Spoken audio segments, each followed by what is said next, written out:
Good day.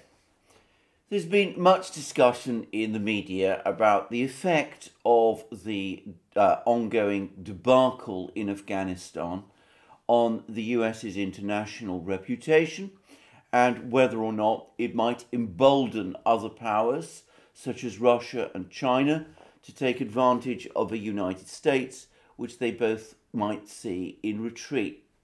I actually take the opposite view. I think, at least in the short term, what the events in Afghanistan will do will be to make the United States more assertive rather than less, as it seeks to recover face by taking a stronger line on certain international issues than it might otherwise have done, and that will probably in turn make both the Chinese and the Russians actually more wary of the US, at least for a while.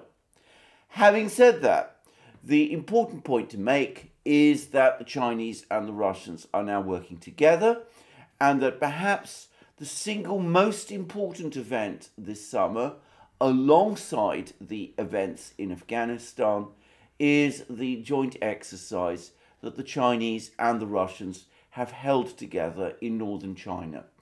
I say that because the more we read and learn about this exercise, the more clear it becomes that this was an exercise without precedent in the relations between the two countries, and that it marks a deepening, a very extensive deepening in their relationship.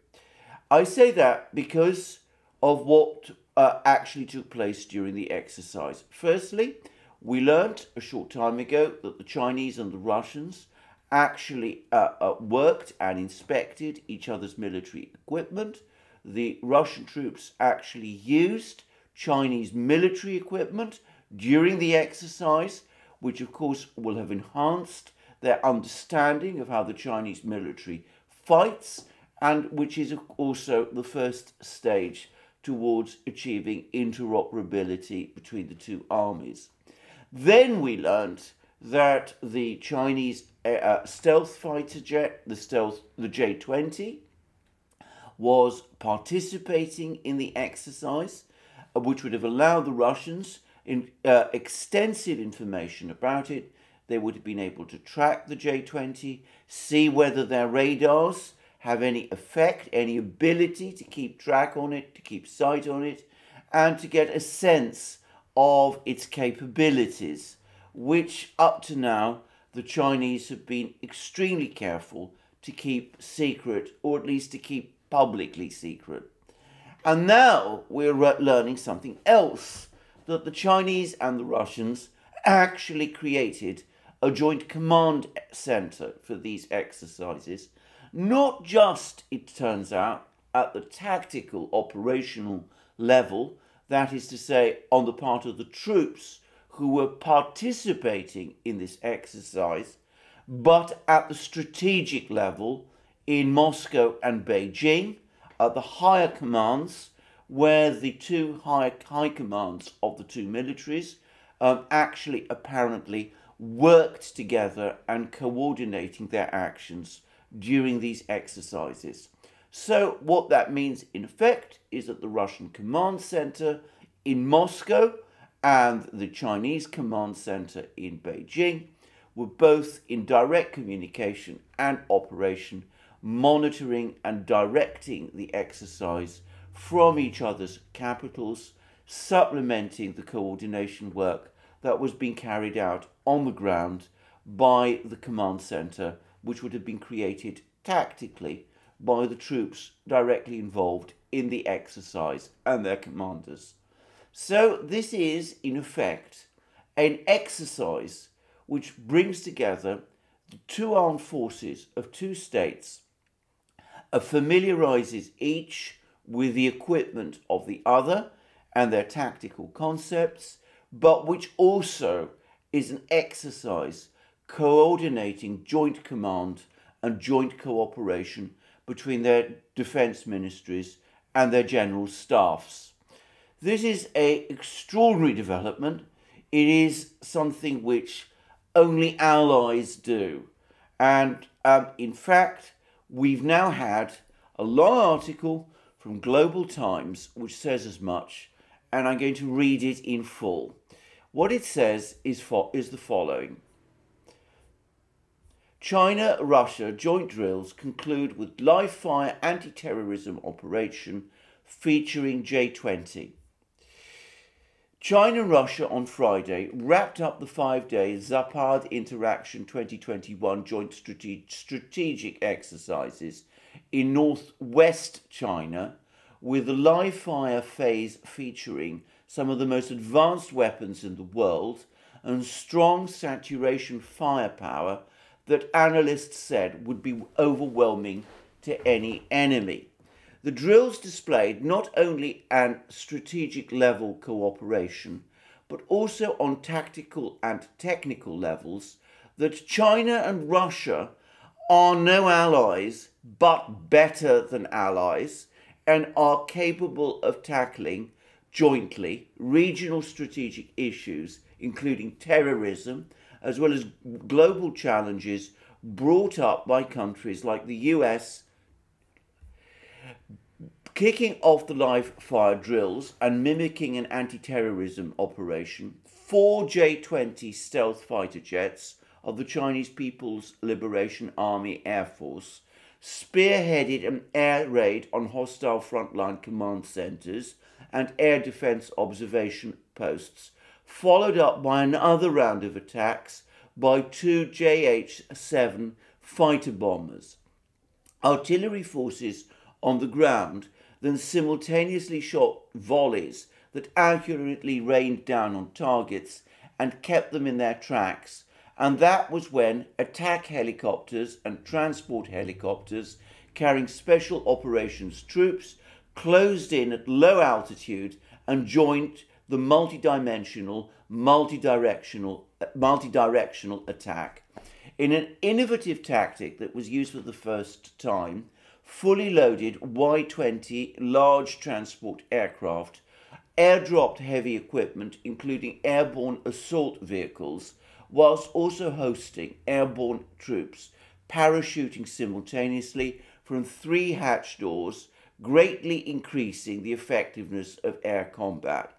A joint warplane group featuring China's H-6 bombers, J-11 and J-16 fighters jets, as well as Russia's Su-30 SM fighter jets, continued airstrikes, while air defence forces used different types of missiles and artillery to accurately intercept hostile drone swarms. Armoured assault vehicle groups consisting of Chinese and Russian troops pushed forward and from different angles, striking down hostile armoured vehicles, bunkers and infantry targets with intensive firepower.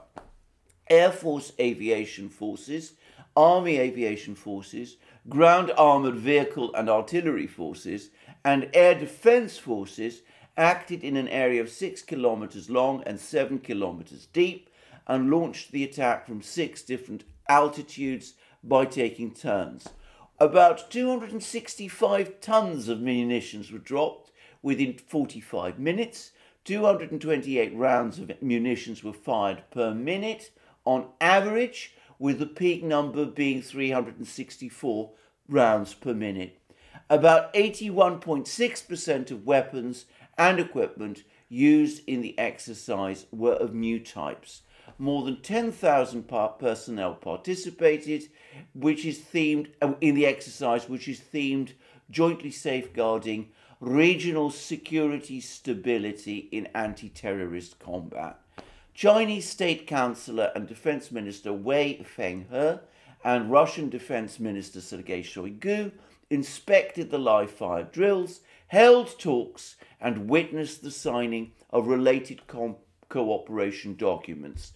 One of the highlights of the exercise was the deployment of the J-20s, some of China's most advanced warplanes, observers said, noting that this is the first time China has sent the J-20 in a joint exercise with another country. The J-20s kicked open the door and seized air superiority by accurately attacking high-value targets on the ground, and this was the leading role the J-20s had played in the exercises as stealth fighter jets. This allowed ground troops and other non-stealth warplanes to proceed with their missions with much less risk, with the latter's attack overwhelming, and should be considered a saturation attack that can defeat any enemy. During the exercise, the Chinese and Russian troops also used a specially designed joint command system for the first time, which interconnected both sides' combat systems, enabled teleconference, and allowed the transfer of combat documents. This greatly boosted systematic combat efficiency. Previous media releases showed that China for the first time provided the Russian troops with the PLA's main battle equipment, including wheeled assault guns and armoured assault vehicles. Many details like these in the exercises show that China and Russia are not allies, but better than allies, not only on a strategic level, but also on tactical and technical levels. The Russian troops used Chinese weapons and formed joint groups with the PLA troops in the drills in the highest level of military cooperation between countries except a military alliance. This is sufficient proof of the values of the strategic coordination between China and Russia, who are not allies, but their relations weigh more than allies. Since China and Russia are not allies, they won't ask the other side to abide by any binding obligations or coerce the other to serve their own strategic interests. But their relations go beyond an alliance, and their cooperation level exceeds that of many allies. At a time when the situation in Afghanistan is at a critical juncture, following the US troops' withdrawal from Afghanistan, the Chinese-Russia joint exercise serves as a powerful deterrent to the restless international terror groups and showcases the responsibility of the two major powers. Some speculated that China-Russia joint exercises were also aimed at countering the US. If such speculations come from the US, they must be trying to shift the blame from themselves to China and Russia. If they come from third parties, this means people understand that it is the US that threatens global military security. So many wars the US has waged over the past years did not safeguard regional security and stability, and the United States instead became the biggest destroyers of it. And we also learn that an ex-senior colonel, Li Shuyin, an expert in the People's Liberation Army's Academy of Military Exercises, told the Global Times that some countries, particularly the United States, have been attempting to suppress China and Russia. So that's a long description of the exercises from Global Times, and one which makes all kinds of rather interesting points. First of all, the scale of the exercises can be gauged from this. These are very big exercises. Note not just the number of troops deployed, around 10,000, but the intensity of artillery fire, the large number of aircraft involved, and also the fact that these were full spectrum exercises with troops, aircraft, and apparently air defense units all operating over a significant area and operating in high levels of density and great speed, mimicking some sort of combat operation, which we will come to in a moment. Notice also the heavy emphasis about the fact that this was not just a joint exercise, but in effect a combined exercise.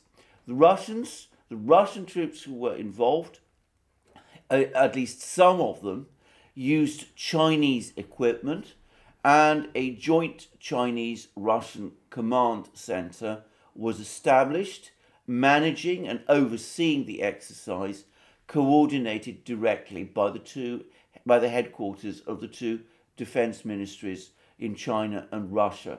This level of coordination and cooperation has, as Global Times says, is unprecedented and shows the extent to which the Chinese and the Russian militaries are now working closely with each other.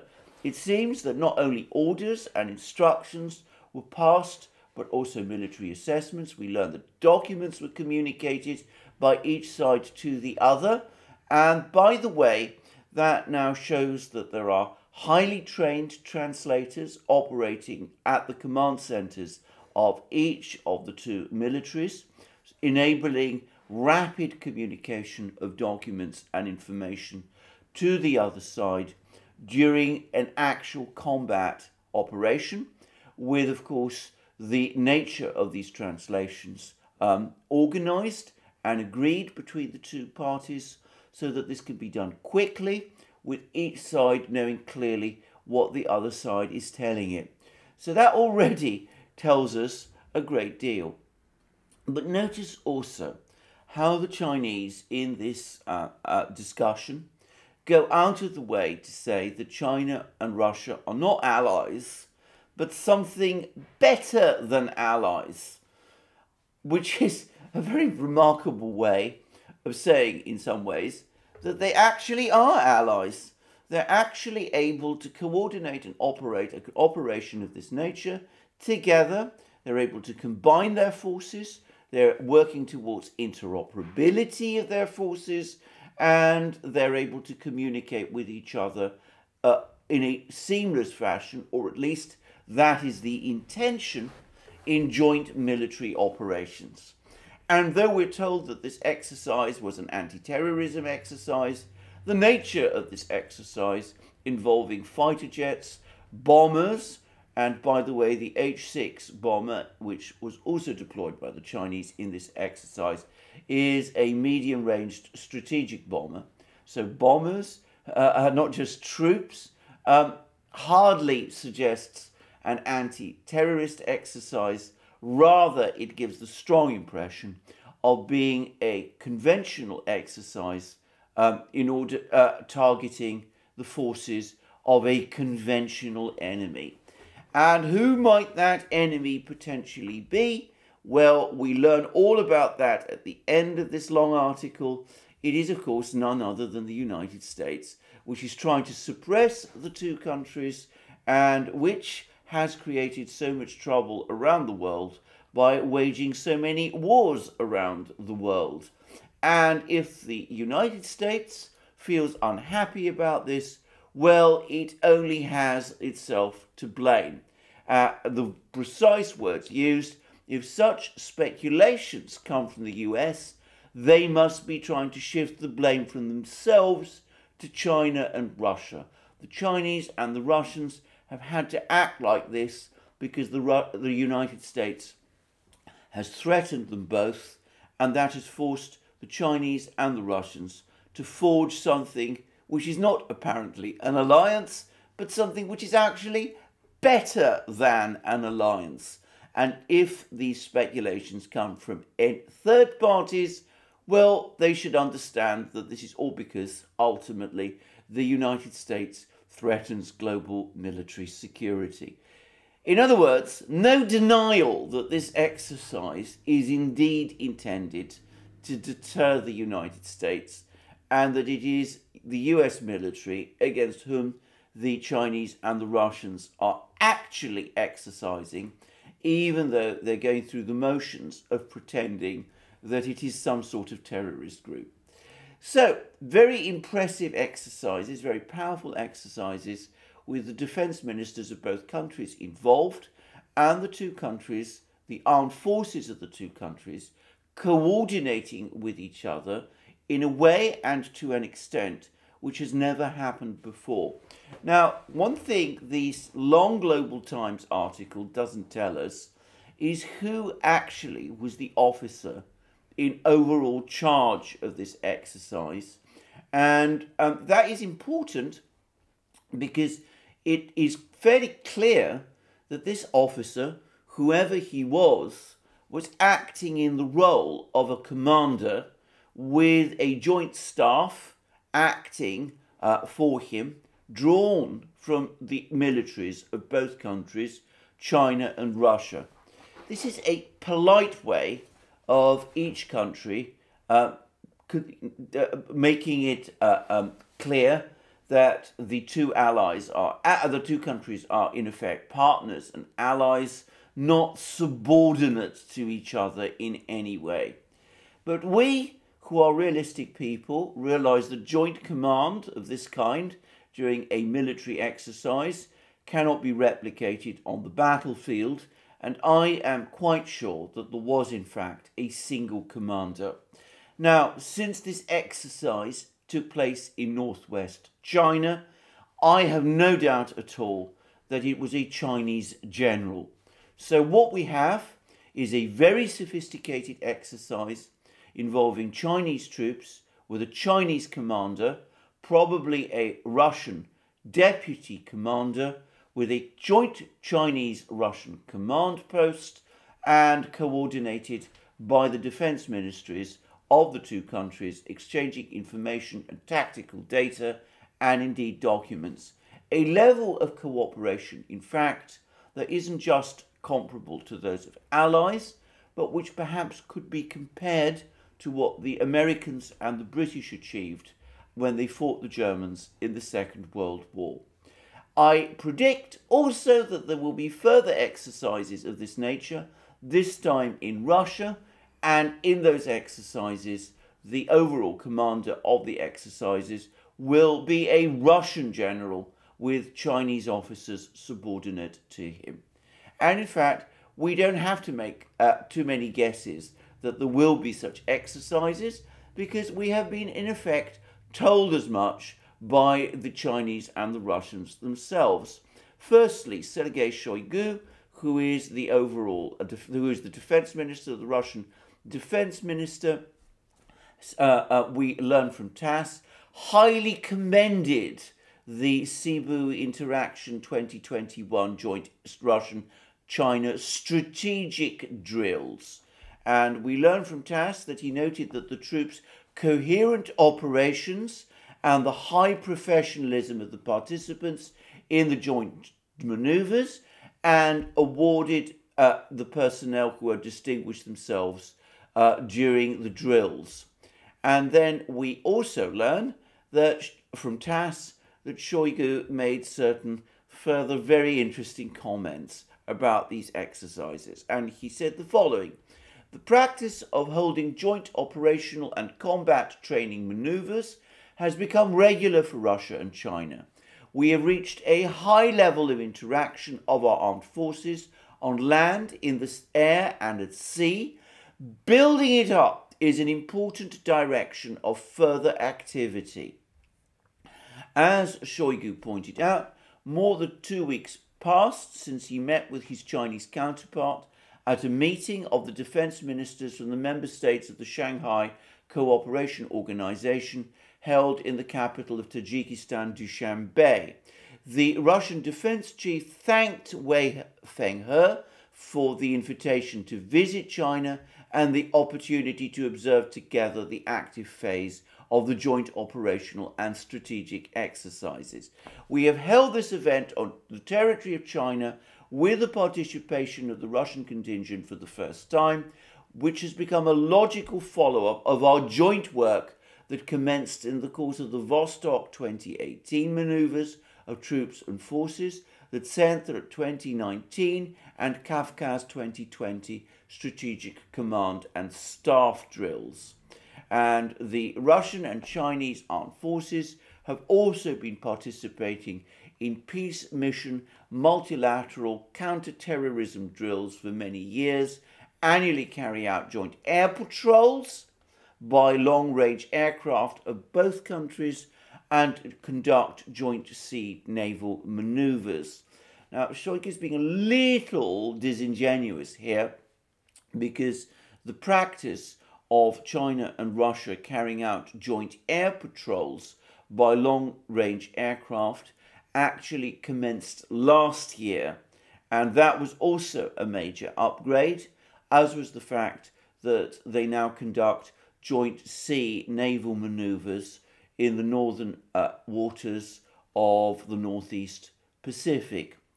And then we learned that Shoigu further said, China is a traditional participant and co-organizer of international army games, competitions among military professionals from various countries. I share your assessments, and he's talking about the Chinese view of the current state and prospects of the development of bilateral cooperation in the defense sphere. So Shoigu was there. He's reminding us that he's had a recent meeting with the Chinese defense chief at Wei Fenghe at the meeting of the Shanghai Cooperation Organization in Dushanbe. That is a not so subtle reference to the fact that Shoigu suggested at the meeting in Dushanbe that the Shanghai Cooperation Organization start to acquire a military dimension which goes beyond the anti-terrorist dimension and the political dimension that it has had up to now. And he talks at length about how the Chinese and the Russians are now cooperating and working together, establishing joint commands and joint strategic cooperation, and commending the coherence, which is an interesting word, with which these exercises were conducted. And we learn that the most important personage of all, or well, one of the two most important personages, has also been following the exercises closely, and that they were discussed at the highest level in one capital. That capital is Moscow, and that personage is Vladimir Putin, because the Kremlin website has told us of a meeting of Russia's Security Council, which is Russia's top policy-making body, and it brings together all the most senior officials of the Russian government, including Prime Minister Mishustin, people like the former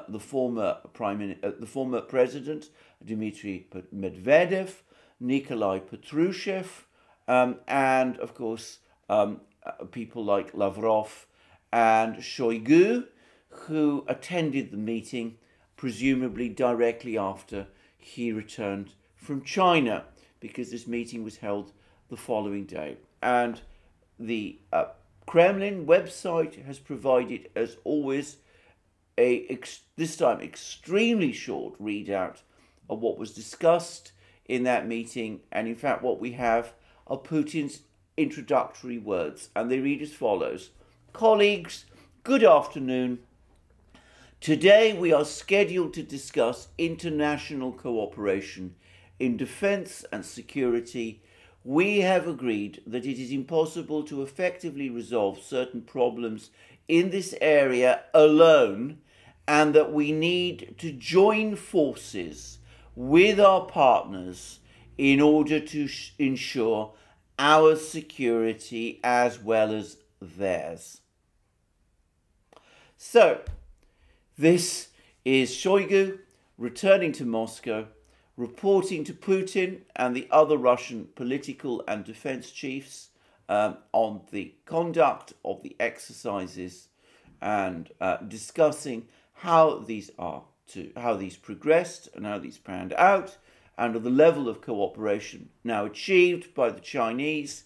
And we learned from Putin that from henceforth Russia is scheduled in that meeting to discuss international cooperation and security, and that we have agreed many times that it is impossible to effectively resolve certain problems in this area alone, and that we need to join forces with our partners in order to ensure our security as well.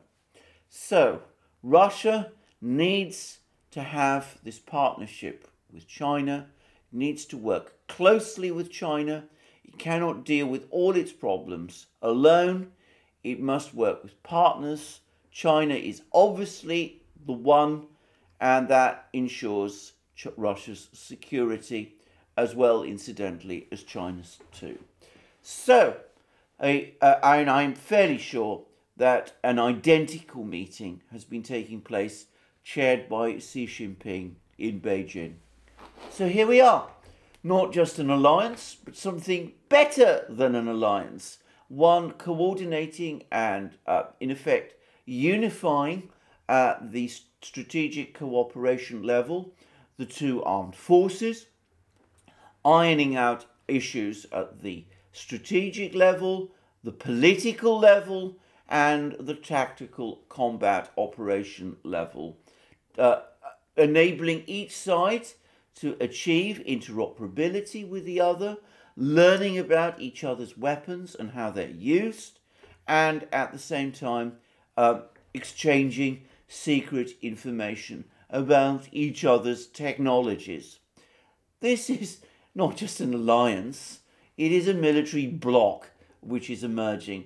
One which, as I repeatedly say, has greater aggregate resources, or at least greater aggregate potential resources, than the collective West, the United States and its NATO allies. And one which, as the Chinese pointedly remind us, has emerged because of the way in which the Americans have put pressure on both China and Russia, so that each country, in Putin's words, no longer feels that they can resolve all their problems, their security problems, by themselves, but feel that they need to join forces with their partners, that's again Putin's words, in order to ensure their security. I cannot imagine that anything more concerning has happened this year for the Pentagon planners. They now have to calculate upon the fact that they're taking on, in a military terms, both China and Russia at the same time as well. Tom Tugendhat, who is a former British military soldier and who is the head of the House of Commons Defence Committee and Foreign Policy Committee, spoke grandly about how the NATO countries, the Western countries, the G7 countries, and the countries which attended the latest G7 meeting account for 70% of world trade. That figure is actually wrong. It is, in fact, a already wildly overstated account of the level of world trade that the G7 countries amount to. But, of course, it's not just world trade. It is manufacturing and resource capabilities that actually matter. I say that because Tugendhat, focusing on world trade and getting the figures wrong, seem to think that the fact that NATO and its allies, the United States and its allies and partners, account for 70% of world trade, give it some kind of global advantage. It makes them superior to other countries. Well, as I said, not only did he get his figures wrong, but he has misunderstood the nature of war. Who wins wars is not determined by world trade calculations. It is determined by industrial manufacturing and technological strength, and as well as the resource base upon which that is based. And the Chinese and the Russians outmatch the United States and its allies in this, especially as they draw together more allies to themselves. I would add that Tom Tugendhat probably assumed, or rather brought in India as part of the G7 combined alliance that he was grandly talking about. But of course, India is not an ally of the United States, though many people in the United States would like to think it is. And it has just also conducted its own exercises with Russia on Russian territory. India has very good and friendly relations with Russia, even if its relations with China can sometimes be difficult. So we're looking at the emergence of a gigantic military bloc, a nightmare for NATO planners. I don't think that NATO has any real response to it. And this is, in my opinion, the biggest event of 2021, overshadowing the events in Afghanistan.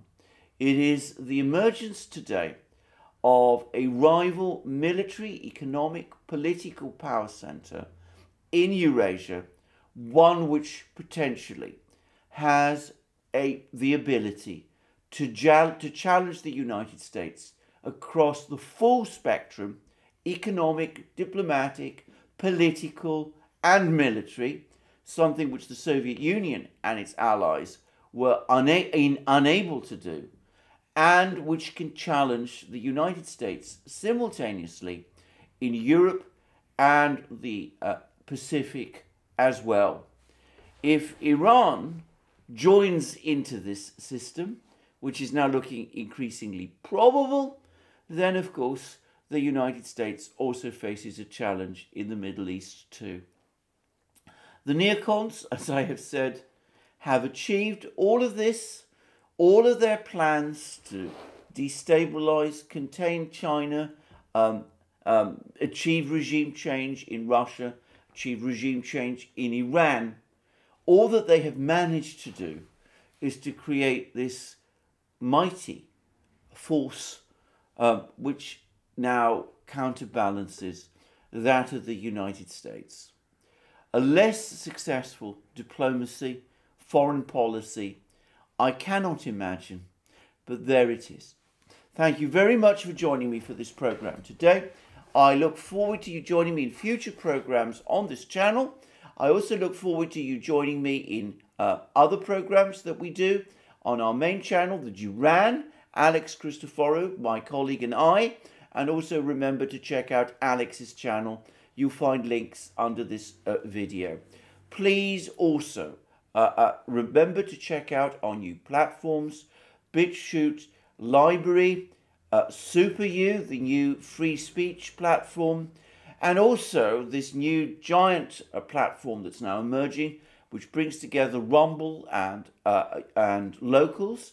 We have a presence on both, and we have a thriving community on Locals, which you should attend and join, because we have high ambitions for what we're going to achieve there. So you will find us there, as you find all sorts of other worthies, people like Tulsi Gabbard and Glenn Greenwald and all the rest. But we will certainly be there on this new platform, this new big platform that's emerging.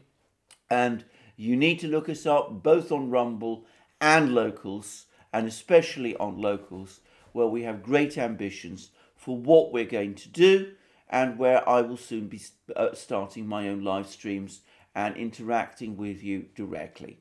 And also, if you want to support us, come to PayPal, Patreon and Subscribestar, and also check out our shop. You'll find amazing things there, from our great magic mugs to our amazing hats, our hoodies, our sweatshirts, our t-shirts, our polo shirts, and all the rest.